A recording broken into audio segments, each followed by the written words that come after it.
Voy a pedirles por favor si pueden abrir sus Biblias en el libro de Génesis, en el capítulo 3.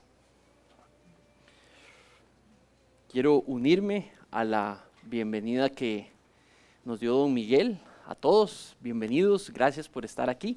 Este es un buen rato juntos como familia y vamos a seguir escudriñando lo que este precioso libro del Génesis nos tiene para que estudiemos hoy.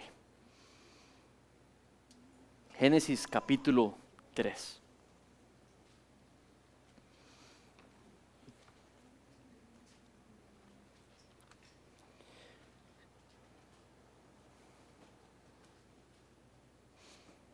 Damos un saludo también a los que se nos unen hoy allá desde sus casas. Gracias también por estar con nosotros. Si no me conocen, mi nombre es Manrique Salazar, soy el pastor de la iglesia Familia de Fe y de verdad que también es un honor que por este medio también puedan estar con nosotros. Muy bien. Y el texto dice así, versículos 1 al 7, Génesis capítulo 3. La serpiente era más astuta que cualquiera de los animales del campo que el Señor Dios había hecho. Y dijo a la mujer: ¿con que Dios les ha dicho no comerán de ningún árbol del huerto? La mujer respondió a la serpiente: pues del fruto de los árboles del huerto podemos comer, pero del fruto del árbol que está en medio del huerto, Dios ha dicho no comerán de él, ni lo tocarán, para que no mueran. Y la serpiente dijo a la mujer: ciertamente no morirán, pues Dios sabe que el día en que de él coman, se les abrirán los ojos y ustedes serán como Dios, conociendo el bien y el mal. Cuando la mujer vio que el árbol era bueno para comer y que el árbol era agradable a los ojos y que el árbol era deseable para alcanzar sabiduría, tomó entonces de su fruto y lo comió. Y también dio a su marido que estaba con ella. Y él comió y entonces fueron abiertos los ojos de ambos. Y ambos conocieron entonces que estaban desnudos y por ende cosieron hojas de higuera y se hicieron delantales para cubrir su desnudez. Esto es el texto que quería leer con ustedes hoy. Vamos a pedirle al Señor que nos guíe en los siguientes minutos. Padre, te damos gracias por esta porción de la Escritura y te damos gracias, Señor, por nuestras vidas. Venimos hoy en humildad, Padre, para que puedas mostrarnos tu intención por medio de estos versículos para nosotros hoy y nos permitas crecer en sabiduría, crecer en conocimiento de tu palabra, pero también, Señor, te pedimos para que estas verdades se vuelvan relevantes frente a nuestros ojos hoy y hagas tu obra y nos transformes, Señor. Nos muestres el efecto que quieres generar en cada uno de nosotros y cómo, Señor, quieres transformarnos más a la imagen de tu precioso Hijo hoy. En el nombre de tu Hijo Jesús pedimos que se haga esto para tu gloria. Amén. El sufrimiento, voy a poner tiempo porque eso es bueno. Perdón.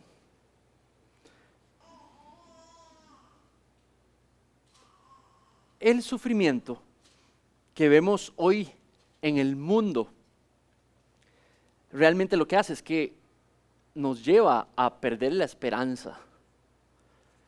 Cuando digo eso, ayer tomaba el periódico de ayer, sábado 19, y decidí darle un vistazo rápido a las noticias, y realmente vemos en un solo periódico, de un solo día, la prueba y evidencia de que esto que acabo de decir, el punto que acabo de decir es cierto, que el sufrimiento que vemos general lo que provoca en nosotros es pérdida de esperanza.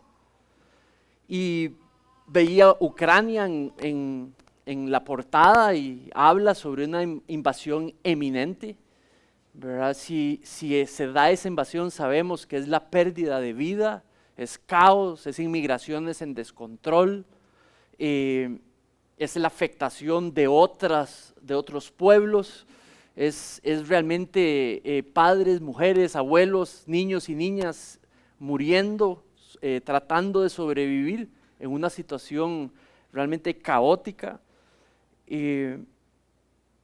Luego pasaba las páginas y iba inmediatamente a Costa Rica, donde creo que fue el jueves, 2 hermanos comen en un restaurante, salen del restaurante y pasa un carro y en Limón los acribillan con AK-47 y los matan. Este jueves pasado, ese mismo jueves en la noche, un peluquero sale de su trabajo, siempre en Limón, y salen 2 hombres en una moto y lo acribillan también a balazos. Inmediatamente sale como aquí en San José, condenan a 20 años a una persona que en su ira apuñala a su pareja en el cuello y la mata, y le dan 20 años de pena de cárcel. El periódico inmediatamente me deja ir a una noticia externa en México, donde un famoso actor mexicano, y lo pone, dedica una página completa en sucesos de entretenimiento, donde habla cómo este hombre, actor mexicano famoso, ha salido finalmente de la rehabilitación de drogas y que ya inmediatamente lo vuelven a poner en el rol primario de la serie súper exitosa que ha venido dando, donde él encarna a un famoso narcotraficante y la vida de excesos de ese narcotraficante. Y esa serie la hace exitosa, el ver cómo esos hombres o mujeres viven de esa manera en esa serie, lo cual relata la vida real de muchísimas personas por todo el mundo, ¿verdad? Que se gozan del narcotráfico y los placeres que eso da. Luego me lleva a Brasil, donde la inclemencia del tiempo cobra 136 vidas en un derrumbe impresionante. Me lleva a Costa Rica, a Honduras, perdón, me lleva a Honduras inmediatamente la siguiente página, donde dice que el último presidente es arrestado por cargos directos de narcotráfico, un presidente, un modelo a seguir, acusado de ese tipo de cosas, si es que es cierto la acusación. Luego me llego a Costa Rica y me habla de un 30% de la población de Costa Rica está en el marco de pobreza. Si es en extrema, si es en pobreza específica o si es en riesgo de pobreza, 30%. Y la realidad es que en Costa Rica hay discriminación, si es racial, si es religiosa, hay explotación humana, sexual, hay prostitución, hay religiosidad, hay idolatría rapante por todo lado, dentro y fuera de la iglesia.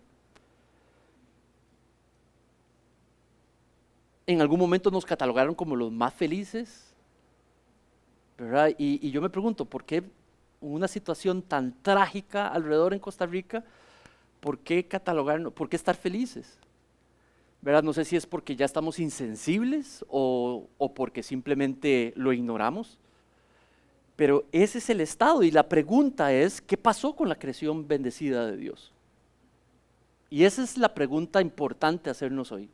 Si usted ve el estado del mundo, y vemos la pandemia, y vemos las muertes, y vemos lo difícil de una vida quebrada por el pecado, y la pregunta es, ¿por qué morimos? ¿Por qué sufrimos?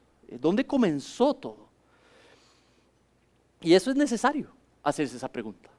Moisés la ve hiper necesario de que Israel se haga esa pregunta. ¿Cómo comenzó todo? ¿De dónde viene este estado en el cual nosotros vivimos? Y por ende, yo lo que quiero en esta mañana es enseñarles a ustedes el origen de nuestra situación hoy. ¿De dónde vienen las consecuencias? ¿Cuándo empezaron las consecuencias del pecado sobre toda la creación que Dios bendijo y santificó y que hemos estudiado en las semanas anteriores? Entonces, dicho eso, vamos a continuar el primer Toledot. Es la primera gran sección que va desde el capítulo 2:4 hasta finales de capítulo 3, que lo vamos a terminar en unas semanas. Vamos a terminar este capítulo. Eso es un Toledot, y eso quiere decir los orígenes de, vamos a ver, la historia, lo que sucedió, lo que resultó con la nueva creación de los cielos y de la tierra, que fue lo que vimos en secciones anteriores. Vamos a empezar a estudiar hoy en esta sección cómo la bendecida y santificada creación se empezó a deteriorar, cómo empezó el deterioro completo de lo que Dios había declarado bueno, bendecido y santificado, incluyendo los seres humanos creados. Vamos a ver el propósito de Israel, el propósito de Moisés para Israel, y lo vamos a comprobar. ¿Por qué, estando Israel en su estado específico, por qué él quisiera nombrarle los orígenes del pecado? Y para eso es importante nada más recordarnos, en estos momentos, el Pentateuco completo, si es Génesis, Éxodo, Levíticos, Deuteronomio y Números, ha sido escrito por Moisés. Y es dado a Israel, la nación, que recientemente la generación anterior de los que están leyendo los textos por primera vez, fueron rescatados de Egipto.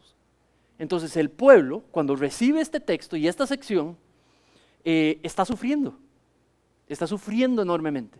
Primero se cuestiona, primero esclavos, toda una generación enorme esclavizadas. Hemos probado lo que es la explotación humana. Hemos probado lo que es ser esclavos bajo el sol de Egipto, haciendo las obras más bajas que el ser puede hacer, sin poder glorificar a Dios ni adorar a Dios, porque no se le permitía al pueblo. En algún momento Faraón ordenó el aniquilamiento de todos los niños pequeños, ahogados en el río. ¿Verdad? Israel ha sufrido enormemente. Luego salen escapando para poder ir al desierto y adorar a Dios, guiados por Moisés, salen del cautiverio y pasan penurias. Pasan hambre. Los atacan durante 40 años, pasan enormes complicaciones. Ya han muerto toda la primera generación. Ya para cuando leen este texto, ha muerto toda la primera generación que salió de Egipto, ya sea porque los mataron las serpientes, ya sea porque Dios los destruyó cuando idolatraron la vaca de oro, o ya sea porque fueron muriendo en el camino. Y ahora lo que queda es la segunda generación, y la segunda generación se está preguntando, ¿no será mejor devolvernos a Egipto? Y el único que subsiste es Moisés, Aarón y un par de personas más. Y les da el origen. Entonces los israelitas también se están preguntando, ¿cómo? ¿Por qué tanto sufrimiento? ¿Por qué tanta muerte? ¿De dónde empezó todo? Y Moisés los lleva a nuestra sección. Entonces, yo creo que hay 4 intenciones del texto por medio de Moisés para Israel, y que son completamente también aplicables para nosotros 2022. Quiero compartírselas y igualmente se las voy a mostrar en el texto, pero también les voy a presentar cómo funciona para nosotros hoy. Entonces, la primera intención realmente es recordarnos que por la manera en la que fuimos creados, Dios nos comisionó a vivir de manera dependiente, a ser hombres y mujeres que vivimos en dependencia del Creador, aceptando que fuimos creados por Él, por ende con un diseño a la hora de crearnos, creados como seres dependientes de un Creador soberano, de un Creador que creó con amor, creó con intención, creó con diseño, para que esas criaturas pudiesen vivir de manera dependiente en su presencia, para servirle, representándole, porque fuimos creados a su imagen. Y esta intención de esta primera parte es recordarnos que por solo el hecho de cómo fuimos creados, Dios nos comisionó para vivir así. Hombres y mujeres dependientes. Y a eso le llamó bueno.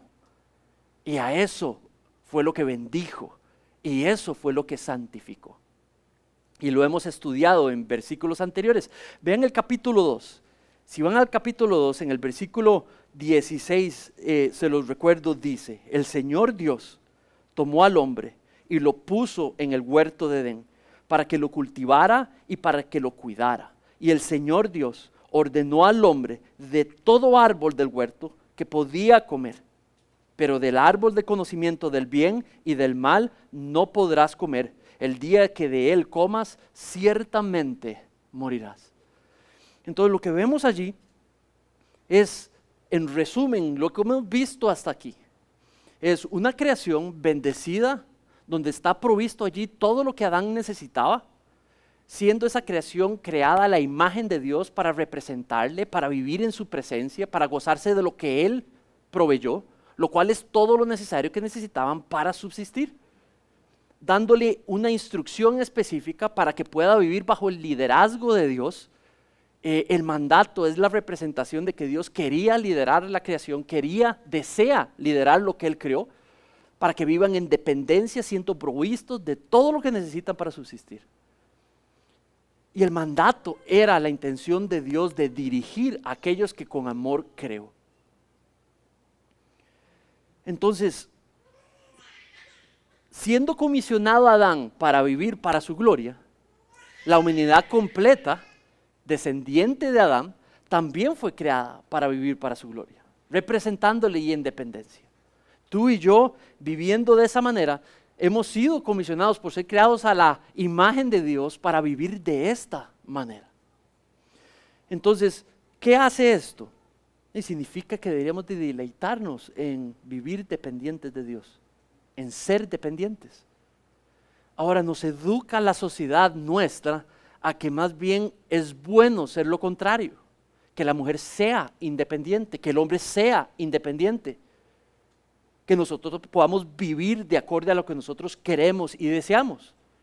Esto no me gusta, entonces yo lo quito. Aquella no me gusta ya, entonces yo la desecho. Ese carro ya no me atrae como me atrae antes, entonces yo lo reemplazo.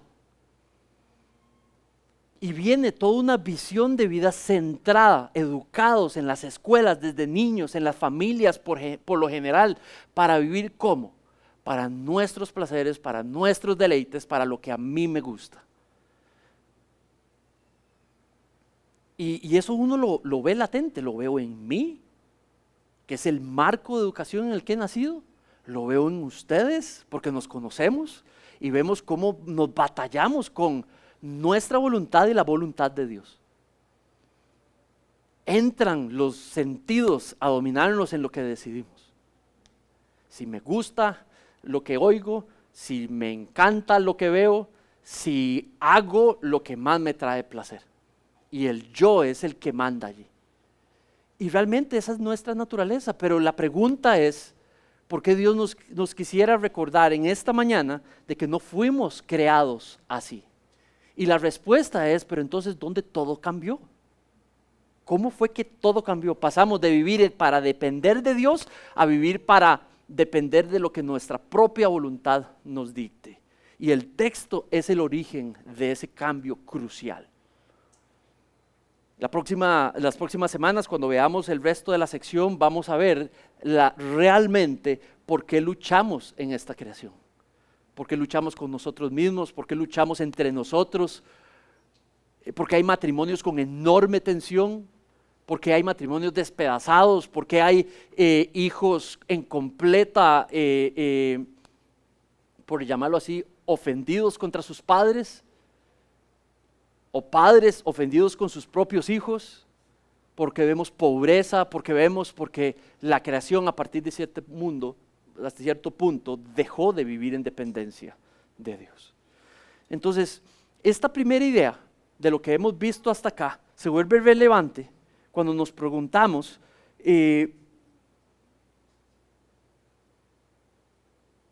¿cómo es que nosotros promovemos una actitud dependiente de Dios?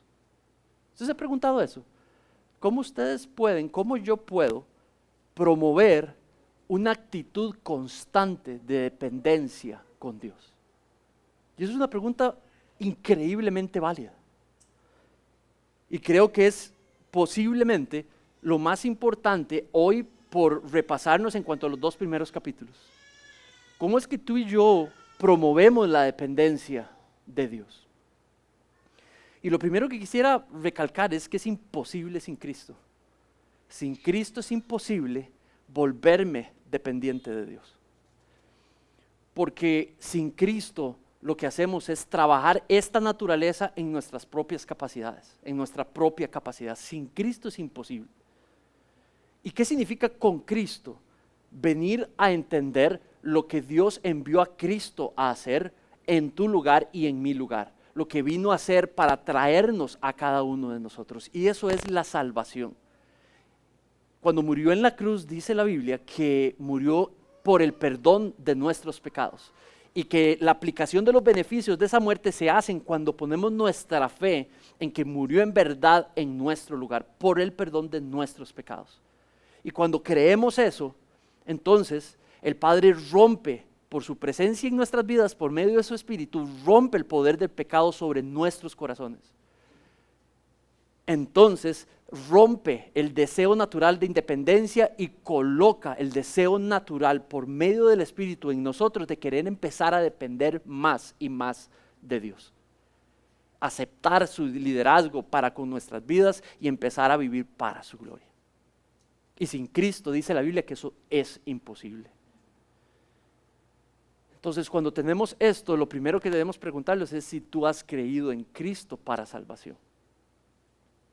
Porque si no es por este medio, no hay manera que puedas vivir en dependencia de Dios. Eso sería religiosidad. La segunda pregunta es si en Cristo entonces ya estamos, ¿cómo la podemos promover? Y yo creo que la primera manera es domingo tras domingo. Una primera manera es que domingo tras domingo, mientras usted y yo nos vamos alineando a las verdades que vamos estudiando en la Escritura, el Señor nos va volviendo más como Él y vamos entendiendo lo dependientes que somos de Él para poder alinearnos a esa verdad. Cada domingo, cuando extraemos una verdad, la entendemos y lo que hacemos es que nos vemos incapaces de poder alinearnos muchas veces a esas verdades y nos empuja a venir en oración y en súplica y en dependencia de Dios para que nos ayude a ser como el texto quiere que seamos hoy. Y por ende el Espíritu Santo nos va transformando y nos va santificando y nos va volviendo, usando esa verdad, más como Cristo. Y nos va santificando en un proceso domingo tras domingo, semana tras semana, porque venimos a la instrucción bajo la palabra para que ésta nos santifique y ésta nos vuelva más como Cristo. Pero también sucede si lo hacemos en lo personal en casa. Si estudiamos diariamente, contemplamos y meditamos y hacemos lo mismo con la Escritura cuando empieza el día o cuando termina el día. O si lo hacemos en adoración con la familia y le exponemos las Escrituras a la familia y le enseñamos a la familia de manera diaria, de manera semanal, ya sea abuelitos enseñándole a los nietos o ya sea los padres enseñándole a los hijos. Lo hacemos cuando los creyentes se juntan, porque si hacemos el centro de nuestras festividades la palabra de Dios, y si la palabra de Dios es lo que domina las canciones, si la palabra de Dios es lo que domina nuestras conversaciones, si la palabra de Dios es lo que gira, a lo que gira alrededor nuestra adoración personal y familiar, entonces usted va a ver cómo la dependencia de Dios se empieza a incrementar. Ahora, la tercera manera es descartar las excusas que ponemos para no hacer las dos primeras. Los cientos de excusas que ponemos para no volvernos dependientes de Dios. Saben, yo no leí hace mucho tiempo sobre un libro que decía, entre más cosas tengo, más tengo que orar. Entre más ocupado estoy, más tengo que orar. Y la oración no solamente es personal, es comunal, es en comunión. ¿Sabe? Es impresionante cómo dentro de la iglesia se pone una noche para que vengamos, para que usted pueda orar por mí, yo pueda orar por ustedes, y casi es un décimo de la cantidad de gente que está aquí sentada que viene a orar por los demás.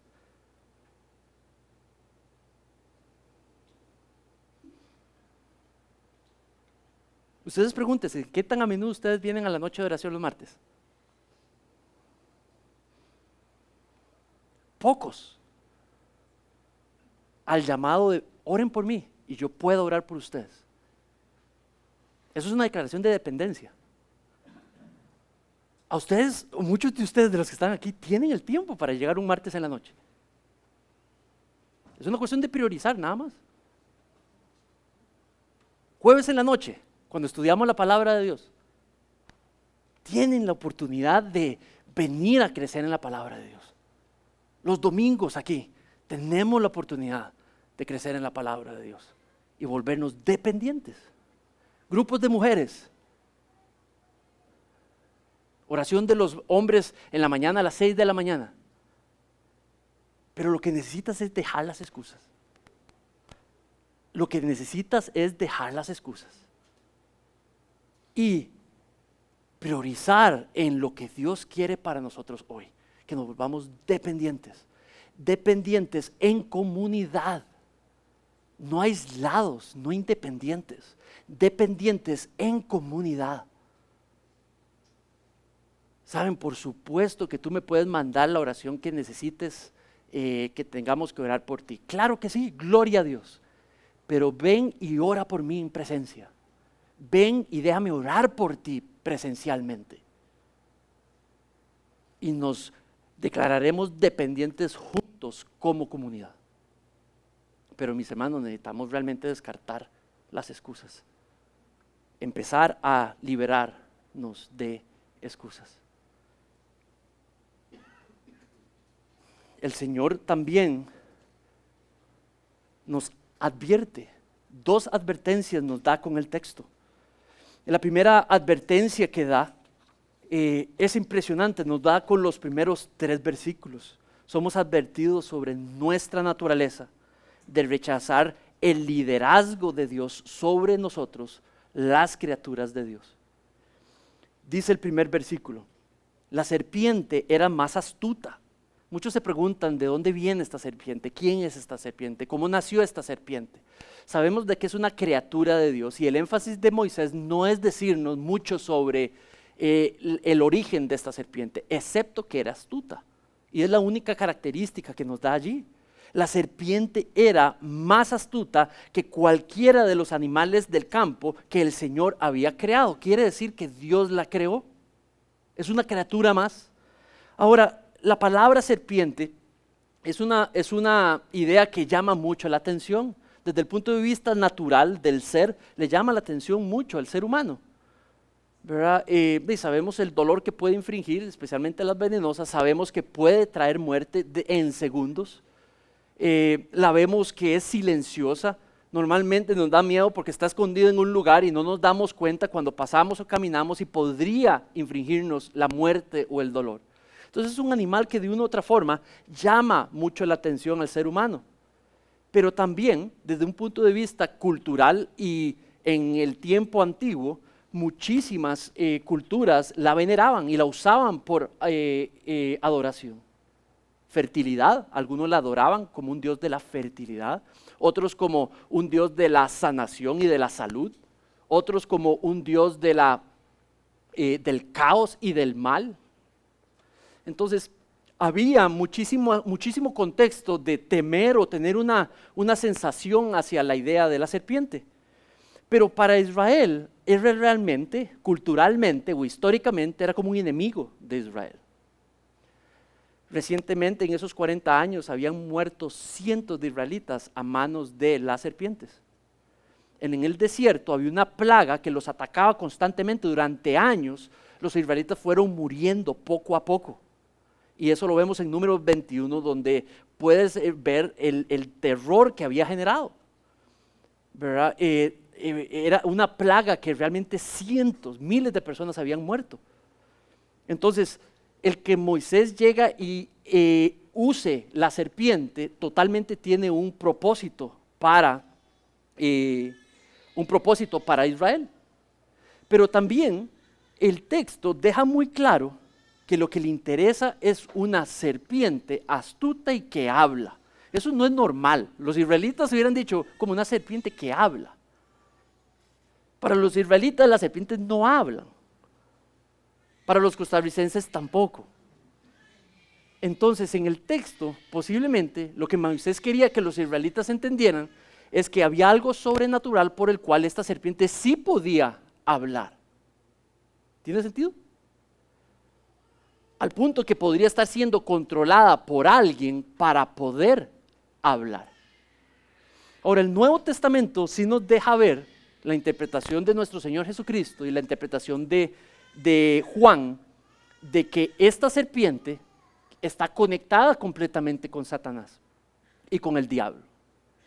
Por ejemplo, en Juan 8:44 dice, nuestro Señor Jesucristo hablando sobre Satanás, dice, un homicida desde el principio, que no se ha mantenido en la verdad porque no hay verdad en él. Cuando habla mentira, habla de su propia naturaleza, porque es mentiroso y el padre de la mentira. Cuando dice desde el principio, esa frase son los orígenes de la creación, refiriéndose al texto de la serpiente. Desde el inicio ha mentido, lo que hizo con Adán y con Eva. Luego en Apocalipsis 12:9 dice, y fue arrojado en un tiempo futuro, viendo un tiempo futuro, la derrota final de Satanás, dice 12:9, y fue arrojado el gran dragón, la serpiente antigua que se llama Diablo y Satanás, el cual engaña al mundo entero. Entonces el Nuevo Testamento sí me permite entender que era Satanás el que hablaba por medio de la serpiente. Luego dice, y dijo a la mujer, con que Dios les ha dicho, no comerán de ningún árbol del huerto. Es interesante, pero no sé si podemos comparar de manera rápida la pregunta, lo que dijo Dios en 2:17. Dios dijo, no dijo que no podían comer de todo fruto, de todo árbol del fruto, todo lo contrario. Dios había dicho, más bien, que había plantado enormes cantidades de árboles y frutos, los cuales eran deseables y buenísimos, y que estaban a la disposición de Adán para que pudieran comer de ellos, excepto estos dos árboles que estaban en el centro del huerto. Entonces, lo primero que identificamos es al tentador, al astuto, ¿verdad? Diciendo algo que en realidad no es cierto. Dios no prohibió comer de ningún árbol. Dios prohibió comer de uno específico. Y antes de decir esa prohibición, había provisto todo lo necesario para que Adán y Eva pudieran vivir en la creación recién bendecida. Entonces, ellos lo que tenían que saber y lo que necesitaban para subsistir, para vivir en dependencia, reflejándole y en su presencia y servirle a Dios, estaba provisto por Dios. Solo que Dios los lideró diciéndoles que de estos dos árboles no quiero que... De hecho, no prohibió los dos, prohibió solo uno, el del conocimiento del mal y del bien. Y esa fue la manera de liderarles. Ustedes no necesitan comer de ese fruto. No necesitan cualquier conocimiento que pueda venir de ese fruto. Lo que ustedes necesitan, yo ya se los di, los creé a mi imagen. Les he bendecido la creación, le dice el Señor a Adán y a Eva. No necesitan de ese fruto. Entonces, vemos al tentador, lo que resalta en esa sección es ver al tentador mintiendo, tomando la palabra de Dios y tergiversándola, cambiándola. Ahora, ¿cuál era el rol de Satanás? Ponerle el mal frente a Eva para que Eva lo considerara. La manera de ponerle el mal frente a los ojos de Eva era hacer una aseveración que ponga los ojos de Eva sobre el fruto que Dios había dicho que no comiera. Y realmente así es como empieza la tentación. La tentación es la oportunidad de que consideremos algo que es mal como algo tal vez beneficioso, como algo tal vez necesario, como algo tal vez relevante para nuestras vidas. La tentación es la oportunidad de colocar algo que no es diseño de Dios para que nosotros simplemente nos hagamos la pregunta, ¿y qué tal si sí? Solamente el ejercicio de consideración. ¿Y qué tal si sí? Entonces, vemos el tentador y vemos la tentación en los primeros 3 versículos. Luego dice, la mujer respondió a la serpiente, del fruto de los árboles del huerto podemos comer. Dice el 3, pero del fruto del árbol que está en medio del huerto, Dios ha dicho, no comerán de él, no lo tocarán para que no mueran. Ahora, llama la atención que el tentador va donde aquella que no recibió la dirección directamente de parte de Dios. No porque eso fuera un problema necesariamente, pero entonces va a depender de qué tan precisa la información Eva tenía sobre la dirección que Dios dio. Podemos suponer que Adán fue preciso en darle lo que Dios dijo. Entonces quiere decir de que el astuto tentador lo que hizo fue probar si la información que Eva tenía de la palabra de Dios era precisa o no. Y mira la respuesta de la precisión de la aseveración de Eva. Dice, de todo árbol, versículo 2, del fruto de los árboles del huerto podemos comer, ¿verdad? Eso está bien, o sea, realmente lo había entendido bien, estaba cerca de entenderlo bien. La siguiente aseveración muestra una discrepancia, dice, pero del fruto del árbol que está en medio del huerto, Dios ha dicho, no comerán de él, tampoco lo tocarán, para que no mueran. En realidad, no solamente no lo dijo literalmente, más bien la amplió, más bien le agregó a lo que Dios había dicho. Dice, ni lo tocarán. O sea, la información de ella no era precisa. O al menos, tal vez ya la acusación, digamos, de Satanás había puesto tal vez una idea de ella, de tal vez lo injusto o lo irrazonable que Dios podía hacer por la primera acusación al decir de que no van a morir. Podía ser, pero lo que me deja claro es que su conocimiento de la palabra de Dios no es preciso. Lo cual nos dice que es una manera en la cual la tentación se puede presentar cuando no tenemos conocimiento preciso de lo que la palabra de Dios dice específicamente. Vemos en las tentaciones de nuestro Señor Jesucristo que ataca una verdad y cómo es que Él responde. Responde directamente con la precisa palabra de Dios y pudo romper la tentación. Lo que vemos aquí es justamente lo que nuestro Señor Jesucristo no permitió. Tenía el conocimiento preciso de la palabra de Dios y respondió con la palabra de Dios y derrotó la tentación. Lo cual nos dice lo que tú y yo deberíamos de hacer como ejercicio personal, aprendernos la precisa palabra de Dios para que podamos contrarrestar la tentación del pecado. Entonces, ella dice, no comerán de él, no tocarán de él para que no mueran. Y lo que vemos es la imprecisa declaración de Eva sobre lo que realmente sucedió. Ahora, ¿cómo nos advierte esto? La tentación siempre se va a presentar de una manera parecida a lo que le sucedió a Eva. Desconocimiento de la precisa palabra de Dios, o nosotros hemos hecho cambios o tenemos una opinión personal sobre lo que dice la palabra de Dios.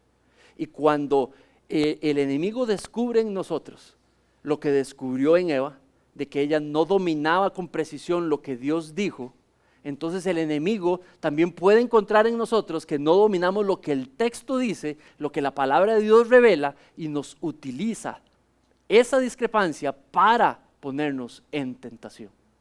¿Tiene sentido?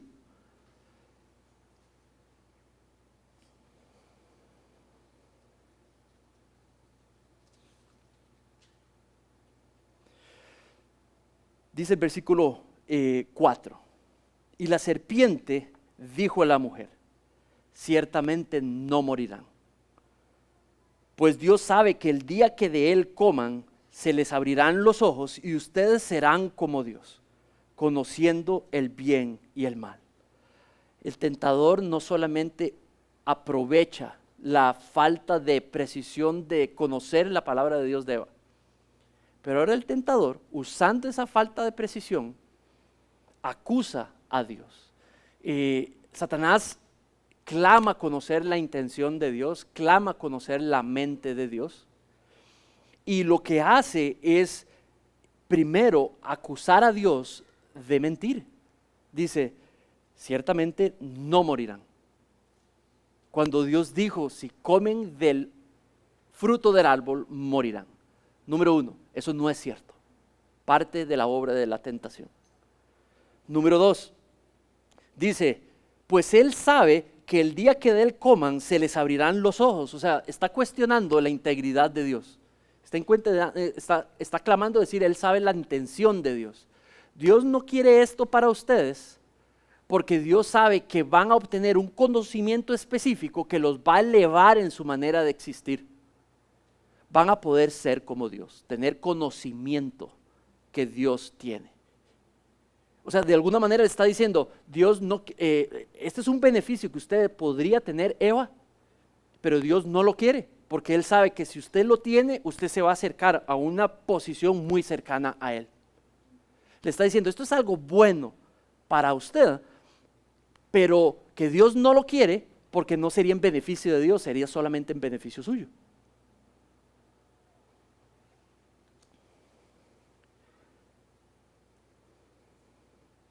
Eva sabe el mandato de Dios. Ella sabe que Dios prohibió comer.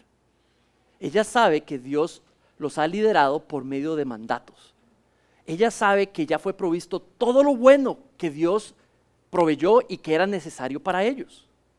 Ella sabe que el mandato lo que lo lidera es a no ir a un lugar donde hay algo que ni es necesario, ni tampoco dependen, ni tampoco es bueno.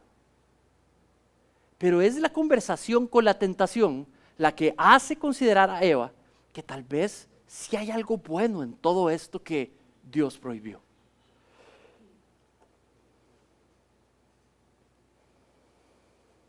Dice, ustedes serán como Dios, conociendo el bien y el mal. Cuando habla de bien, ya Dios los había creado a su imagen. Quiere decir que podían reflejarle, podrían representarle. Quiere decir que había un conocimiento de conciencia moral que había sido colocados en ellos. Y eso es lo que Dios consideró necesario y bueno para ellos conocer.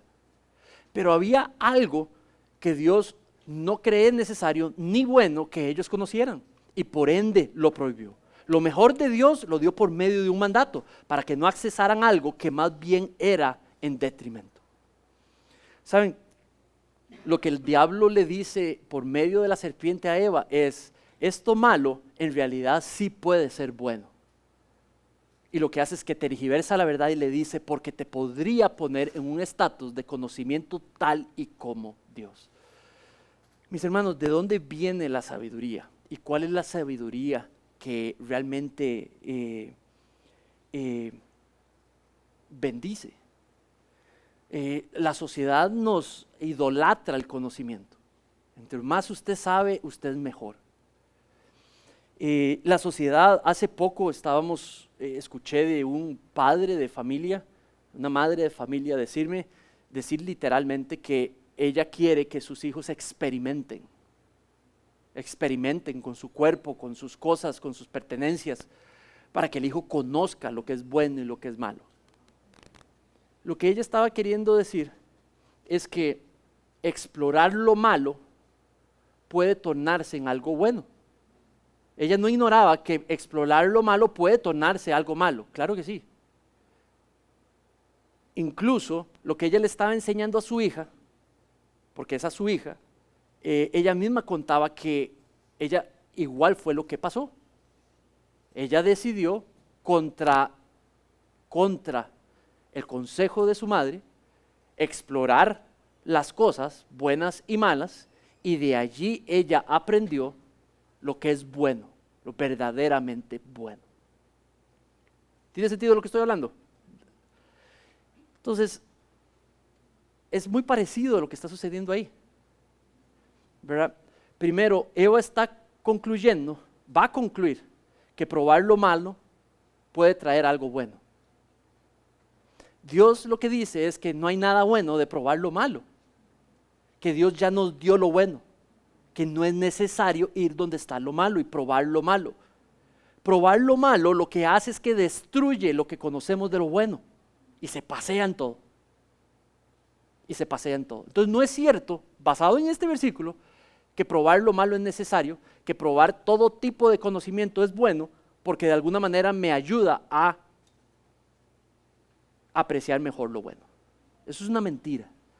Y eso es una mentira que es completamente, es una verdad que no es bíblica y es una aseveración, digamos, que lo que hace es totalmente es influenciada por cómo el mundo piensa. Y es un mundo que está reinado por las acechanzas del enemigo. No, no es cierto. Un hombre joven, una mujer joven puede llegar virgen al matrimonio. Es más, Dios quiere que un hombre y una mujer, joven o no tan joven, lleguen virgen al matrimonio. Vírgenes al matrimonio. No necesitan explorar, ni con su cuerpo, ni con el cuerpo de otros. Dios es el que provee el conocimiento que necesitamos. Dios es el que determina lo que es bueno para nosotros. Nosotros solamente lo que necesitamos es dejar liderarnos. Lo que necesitamos hacer es dejar liderarnos.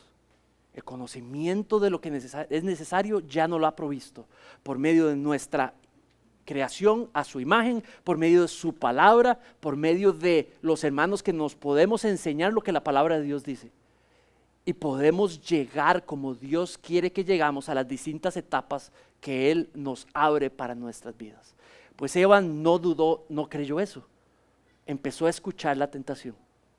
Lo hizo en representación suya y mía, porque no es porque sea mujer. Usted y yo hacemos exactamente lo mismo por naturaleza. En eso somos iguales, hombres y mujeres. No creo que sería falso decir que el aprovechamiento, la llegada primero a la mujer es por su género. Eso no está allí, esto no es cierto. Creados iguales, de igual valor, con igual conciencia, en el mismo nivel. Simplemente, posiblemente, y eso no tiene que ver con género, tiene que ver con que tal vez no fue la persona que directamente Dios habló. Pero vea cómo somos iguales, que al que Dios directamente le habló, hizo exactamente lo mismo. Y nos pone por iguales. Conocimiento del bien y del mal. Mis hermanos y mis hermanas, aquí está el conocimiento del bien y del mal. Y este se tiene que volver el compromiso entre tú y el Señor para realmente saber que no estamos rechazando el liderazgo de Dios quien nos creó. Es la única manera. Una iglesia o creyentes que son débiles en el conocimiento de la Escritura y que no crecen en la carne de la Escritura, no pueden poder ser liderados finalmente por Dios. Porque es lo que Él utiliza para liderarnos. Segundo, mandatos. Un hombre y una mujer que es reacia a mandatos, que por naturaleza, a mí no me diga ningún mandato de la Biblia, tiene un enorme problema, porque es la manera en la que Dios lidera. El que piensa que la Biblia es un montón de mandatos, la pegó. Si hay un montón de mandatos. Algunos cristianos que también en ignorancia dicen, es que no es lo único importante los mandatos. Eso está terrible decir eso. El problema es que la sociedad ha satanizado el mandato, especialmente los que están en la Biblia, y los cristianos también. Muchos cristianos que son puro amor nada más y cero verdad, empiezan a decir, es que Dios también es amor. ¿Qué? Los mandatos son amor de Dios. Es la manera de liderarnos. Enseñamos a nuestros hijos a obedecer nuestros mandatos, para que estén entrenados a obedecer los mandatos de Dios. Los hijos que no saben obedecer mandatos, no van a poder obedecer los mandatos de Dios. Lo primero que le enseñamos a nuestros hijos es a obedecer.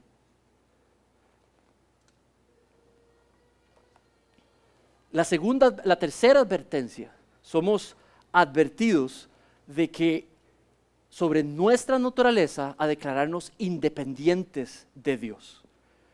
Dice el versículo siguiente: cuando la mujer vio que el árbol era bueno para comer y que era agradable a sus ojos y que el árbol era deseable para alcanzar sabiduría, tomó de su fruto y comió. Mira esas palabras.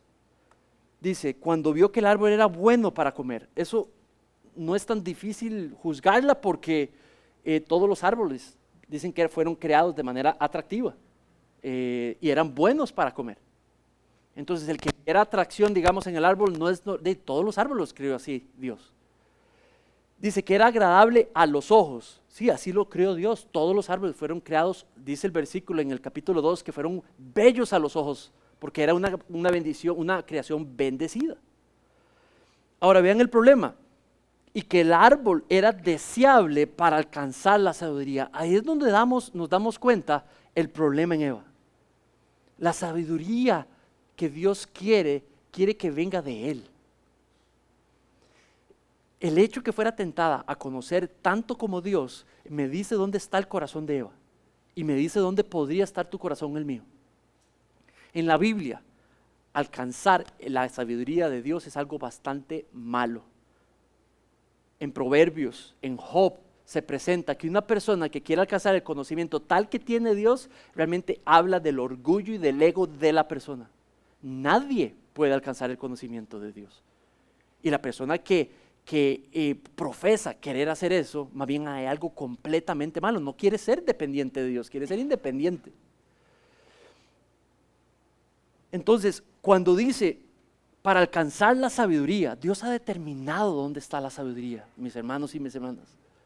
En el marco de qué quiere que alcancemos la sabiduría, en el marco de una iglesia local, en la protección del marco de una iglesia local, en la comunidad. Dice que tomó del fruto y comió. Y dice que también dio a su marido que estaba con ella. Entonces, lo primero que vemos en ella es que declara con su acción independiente de Dios. Su acción de tomar lo contrario a lo que Dios estaba diciendo es una declaración de que voy a ser independiente de Dios. Me voy a independizar del liderazgo de Dios. La sabiduría, yo sé lo que es, Eva está declarando, yo sé lo que es beneficioso para mí, yo sé lo que me conviene, yo tengo suficiente madurez para entender qué es lo que me conviene. Sí, Dios me ha liderado con esto, que ahí no, pero yo creo que sí me conviene y por ende me voy a declarar independiente de Dios y voy a ignorar la prohibición de Dios y voy a proceder de esa manera. Y eso es lo que hizo Eva. Ahora sorprende que Adán también comió. Y lo que más sorprende es que no dice nada entre el momento donde ella comió, trajo el fruto, no dice nada de la conversación. No dice nada sobre resistencia. Eva, no comas de eso. Lo que necesitamos saber, lo que necesitamos comer, Dios ya lo proveyó. Dios es tu creador, Eva, Dios es nuestro creador. Dios nos demandó, nos comandó y nos dijo que no comiéramos de ese fruto. No lo hagas, te prohíbo que lo hagas. Confía en mí, no hagas eso. Dios dijo que si comes de eso, Eva, vas a morir. Bueno, ya comiste, yo no voy a comer de eso, porque yo me voy a dejar liderar por Dios. Has pecado contra Dios y yo no voy a tomar de eso que tú hiciste. Voy a honrar mi compromiso con Dios, voy a reflejarle en esta acción, soy dependiente de Dios, yo me quedo con lo que Dios me provea, no con lo que otras personas me quieran proveer. Voy a estar en la presencia de Dios, no voy a hacer lo que tú hiciste. Esperaríamos esa conversación y no la tenemos allí. Dice que Adán inmediatamente comió. El Nuevo Testamento dice que Eva fue engañada, pero dice que Adán lo hizo voluntariamente. ¿Ustedes sabían eso? Dice que Adán lo hizo sabiendo que lo estaba haciendo mal y lo hizo. O sea, no era que estaba súper enamorado o algo así, que de ahí, Eva, ¿verdad? De está bien, Eva. No, dice que voluntariamente, rebeldemente, siendo el líder, comió. Y se declaró independiente de Dios. Y todos los descendientes de ellos, por solamente esa naturaleza, tenemos esa naturaleza de declararnos, nos es natural declararnos independientes de Dios. La Biblia dice, perdónense los unos a los otros, oren los unos por los otros. La Biblia dice, pongan a otros superiores a ustedes mismos. La Biblia dice, no le pongan piedras de tropiezo a estos hermanitos débiles en la fe. La Biblia dice, vayan y hagan discípulos de todas las naciones. La Biblia dice, desháganse de toda ira, de todo engaño, de toda mentira. La Biblia dice miles y miles de cosas, no, tal vez no tantas, pero cientos, donde Dios quiere liderarnos y llevarnos a algo mejor. Y nuestra naturaleza es la suya y la mía, declararnos independientes de esa dirección. De toda esa dirección que por amor Él hace. Pero en Cristo, nosotros tenemos esperanza. En la próxima reunión vamos a ver que a Israel se le dio esperanza. Lo vamos a ver en el versículo creo que 16. Vamos a ver cómo Israel tenía esperanza. Pero tú y yo que vivimos de este lado de la cruz, sí sabemos que Dios restauró esa esperanza. Versículo 7. No habla sobre esta esperanza. Pero versículo 7 sí habla de lo que Cristo vino a restaurar. Dice el versículo 7. Entonces fueron abiertos los ojos de ambos y conocieron que estaban desnudos. Ya sabían que estaban desnudos. Ahora, después de pecar, saben que están desnudos y está mal. ¿Qué es la diferencia? No es que estaban desnudos y eso estaba bien, porque Dios lo declaró bueno y no tenían por qué dudar en lo que Dios dijo. No había por qué sentir vergüenza, no había por qué esconderse, no había por qué apartarse el uno del otro, porque estar desnudos estaba bien, era lo que Dios había revelado. Pero lo que dice es que en el momento que comieron, ya desnudos no estaba bien. ¿Ven? Otro tipo de conocimiento, diferente al que Dios proveyó. Empezaron a tomar decisiones de lo que era bueno para ellos y entonces ahora desnudos está mal. Pero no solamente está mal, es vergonzoso. Es la primera noticia en la Biblia que es necesario vestirse. ¿Usted sabía eso? Aquí empieza lo que usted y yo hacemos todos los días, algunos 2 o 3 veces al día, más que otros, la necesidad de vestirse, que es bueno vestirse, empezó aquí. De hecho, la provee Dios ahora en el próximo versículo cuando vamos, en el 8, como una solución a la vergüenza que sentían. Pero si no hubiera vergüenza, no hubiera necesidad de vestirnos. Y fue la entrada del pecado. Dios restauraría esa vergüenza. Cristo sería vergüenza por nosotros. Sería clavado en la cruz para clavar todo pecado, toda la culpa por nuestro pecado, toda la paga por nuestro pecado. Y Él se volvería nuestra vergüenza. Y restauraría, lo que haría es restaurar nuestra capacidad de ser dependientes de Dios. La capacidad de volvernos dependientes de nuevo de Dios. Y esa esperanza Dios se la dio a Israel por medio de Moisés. Y Dios se la recuerda a la iglesia hoy por medio de Moisés también.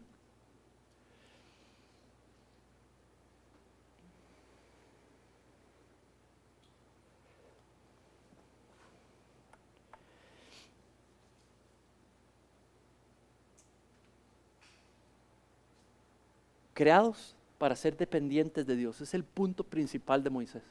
Y por ende es el punto principal mío hoy. Dios te quiere dependiente de Él. Y para eso quiere liderarnos. Y para eso tiene sus mandamientos, sus estatutos, sus testimonios, sus preceptos. Lo hace para por medio de ellos liderarnos. Él quiere que vivamos en dependencia de Él. Y eso lo vamos a hacer en la medida que conozcamos su voluntad, en la medida que nos alineemos a ella y vivamos en el marco de una vida en comunidad que exalta la obediencia y la vivencia en integridad a esos mandatos. Mis hermanos, volvámonos dependientes los unos de los otros. Vivamos en comunidad. Practicamos las ordenanzas de nuestro Señor Jesucristo, que quiere que practiquemos mientras vivimos en comunidad. Congreguémonos constantemente. Leamos su palabra juntos. Dejemos que nos transforme domingo tras domingo juntos. Oremos los unos por los otros los martes en la noche. ¿Sabes? Comprométete por lo menos un martes al mes. Resérvalo. Aquí no importa si te da pereza o si te gusta o no te gusta. O sea, es algo que nos está llamando el Señor, a que oremos los unos por los otros. Para poder escuchar y conocer nuestro corazón y poder sobrellevar las cargas de otros. No solamente enviemos las necesidades en el chat. Preséntate un martes, no a que oren por ti, eso lo podemos hacer. Preséntate un martes para que tú puedas orar por mí, para que tú puedas orar por otras personas, para que se fomente la unidad en la congregación, porque nos conocemos nuestras necesidades. Reserva por lo menos uno u otro día, un jueves en la noche. Ojalá todos los jueves en la noche. Recuerda, esto no tiene que ver con si te gusta o no te gusta, si te es cómodo o no te es cómodo. Esto no tiene que ver con tus o mis deseos o lo que sea. Esto tiene que ver con ser dependientes juntos. Aquí no hay nadie que sepa suficiente que ya no tiene que seguir creciendo en comunidad. Nadie. No importa cuántos años tengas de ser cristiano. Aquí todos necesitamos, somos estudiantes perennes. Necesitamos ir al grupo de mujeres que enseña la próxima vez doña Doris. Las mujeres necesitan estar ahí. Haz todo lo que esté en tu capacidad para estar allí. Haz estar en tu capacidad de estar todos los domingos, estar los jueves, estar los martes. ¿No se puede faltar? Claro que se puede faltar. Pero trata de priorizar para que crezcamos dependientes del Señor juntos como comunidad. ¿Tiene sentido? Traigamos a nuestros niños a las escuelas dominicales, pero también eduquémoslos en casa, en la palabra de Dios. Muy bien, oremos. Padre, en esta mañana nos has advertido, Padre, lo hiciste conmigo al inicio de semana, Padre, en que yo me estoy declarando independiente de ti, Señor. Y empezó esa búsqueda de querer reconocer en mis áreas, en mi manera de actuar, en la misma manera de decidir, de hacer, de responder, de pensar, dónde, Señor, me estoy declarando rebelde a lo que es tu deseo, Señor. Donde no te estoy dejando liderar, donde me estoy declarando independiente. Reconozco, Señor, que esta es mi inclinación natural.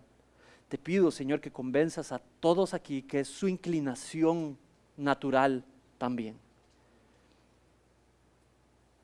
Padre, convence aquí a todos los que estamos aquí, que aquí no hay nadie suficientemente maduro como para no tener que descubrir nuevas cosas en una semana.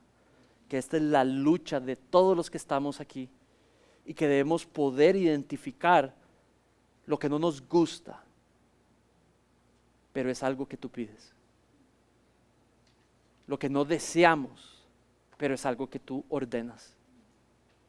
Lo que no estamos dispuestos a hacer, pero es algo, Señor, que diseñaste y que deseas liderarnos por medio de nuestra obediencia. Padre, santifica en esta mañana tu iglesia, santifica nuestras vidas, rompe, Señor, nuestras excusas. Señor, coloca un corazón deseoso de deleitarse en encontrarse, obedeciéndote más y más y más. Te damos gracias por tu Hijo Jesucristo y porque tenemos la capacidad de cambiar. En el nombre de tu Hijo Jesús oramos esto.